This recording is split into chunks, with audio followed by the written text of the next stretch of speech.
この番組はご覧のスポンサーの提供でお送りします。Are you curious where you can watch the latest episode of Kamen Rider and Sentai every week? Well, since there is no official release, you might have to resort to alternative methods. Personally, when I search for website to watch Tokusatsu, my top priority is to safeguard my personal data. That's why I rely on SurfsharkVPN, the sponsor of today's video. With Surfshark, your online safety and privacy is paramount as it is effective at concealing your online activities through its VPN capabilities. By encrypting your internet traffic that nobody can pry into your online endeavors or track your digital whereabouts. Additionally, Surfshark enables you to virtually explore the world with a tap thanks to its ability to change your VPN address. By switching your location to anywhere in America, let's say, you can access at least over 10 Ultraman shows and movies, or explore other Toku shows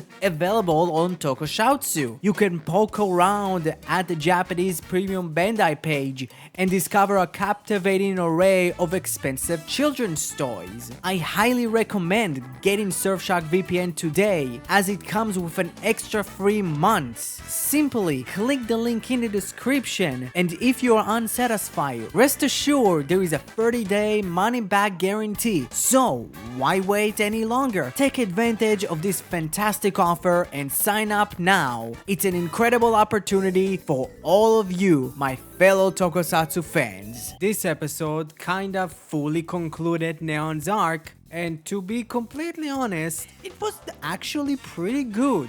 After Kosei defended Neon from both the kidnapper rider and Beroba, he fully accepted Neon as his daughter and was rushed to the hospital. And when Neon's mom showed up, she needed to tell her the same thing she told her in episode 40. You already told her that, you know, all the time she spent with her was real and all of her feelings towards her were real. So like, why you need to tell her again? And when the two entered Kosei's room, Kosei tells Neon the same thing that she told him when she met him in jail. He also informs the two that his company is pretty much done for, but his deepest wish is for Neon to find happiness, which Neon says she already did. Kosei gives her his ID core. Straight after that, Beroba started attacking the hospital. Like, literally. Neon goes over to confront her and she wishes for her ID core to come back, which actually work, not only because Neon's desire, but also with the help of Geats. And she transforms with the fantasy buckle with a semi-new little pose she does that kind of looks similar to how Kyun does his pose. And with that, she gains her final form. And she kicks the living shit out of Beroba. Also, she has a lot cooler tricks than her dad. She can pretty much like dissolve herself when she needed to, and it's like really cool. And she defeats Beroba. Beroba runs away straight to Azuma, where he pretty much points and laughs at her because, oh, you wanted to see the greatest misery. Well, you're seeing it right now. Look at you. So that means that Beroba's wish is complete, isn't it? To pretty much end the episode. I think far away, this is one of the better episodes that we got in Kamen Rider Geats in weeks. Here's the thing, Neon's character is interesting, because if we would look at the core 4, she's one of the better off characters now, like development wise. Yeah, she didn't got as much spotlight as the 3 boys, but I think she and Ace are, I would say, better developed characters. We'll talk about K1 Azuma later. I think how much, Neon's arc was very much start and stop, at least like in the regards of putting a spotlight on it. I think it's one of the more consistent ones. Neon's entire arc is about running away. Literally, running away from her bad relationship with her mom.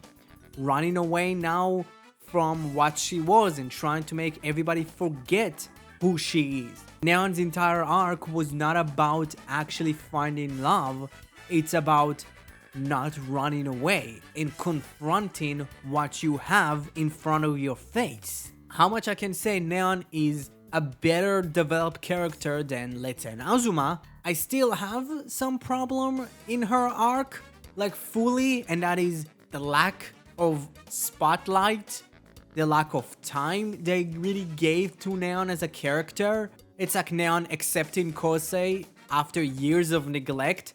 Oh yeah, you think now you're my dad. Okay, I'm done with that. It's one thing that I kind of wish that, you know, Geats would have maybe took a little bit more time to spread it out. And that's kind of Geats' entire problem. It's like you have so many episodes and we know that like Gachard is going to debut later. You just could have maybe planted seeds earlier. You know, stretched out things, planned stuff ahead, because I'm sorry to tell you, nothing in Geats really felt like it was planned ahead.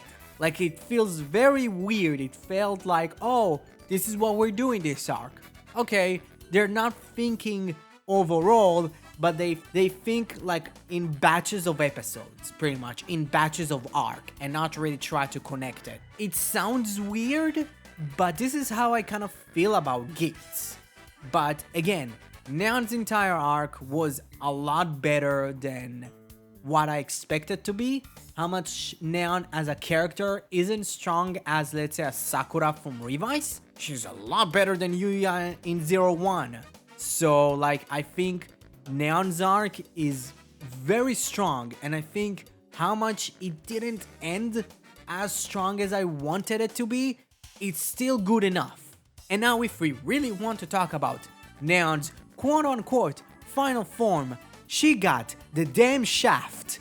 Like, the boys are getting like full armors. Neon gets just the chest piece. And it's not even like they didn't even remodel it to look different. It's just Kosei's chest piece. That's it. Like, she gets different effects. I think like Kosei was like big claws. She gets like very kind of like thin swords. But that's it. I think she gets some like details on her helmet. Like, that's her final form.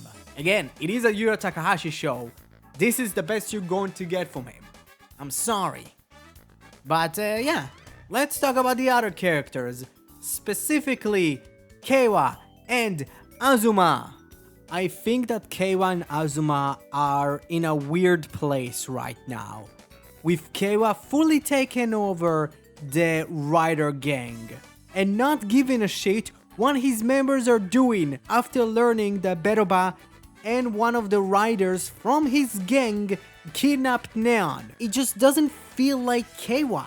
Like, here's the thing, I understand he lost his family and like everything is happening all at once, but it doesn't feel like a thing that Keiwa would do. Specifically, listening to Beroba. I understand listening to Kekera. Like, Kekera, you don't really know his motives. Like, he's very much this type of character that I would totally understand, and I totally get why Kekera is semi-corrupting Keiwa. I get that. Keiwa knows that Beroba is a bad guy, right? Yeah, he was a part of the Yamato Grand Prix arc, so he knows that Beroba is an actual dickhead. So why is he even listening to her? Why is he even in the same room as her? Like, that's one of the things I still don't get. And they really trying to rush to make Keiwa the villain. They straight up really try to rush it. They try to make him, what's his face, George from Revice, but the difference is at least George had little like seed plants in the beginning of Revice, so oh, maybe he's a bad guy. And when he turns, it kind of makes sense. Here it's like, no, it doesn't make sense. I'm sorry, you go way too overboard and you just rush to the finish line. And we know that they're going to redeem him. I have no clue how they're going to do it, but they're going to redeem him, and it's going to be rushed as all hell. It's going to be so damn rushed.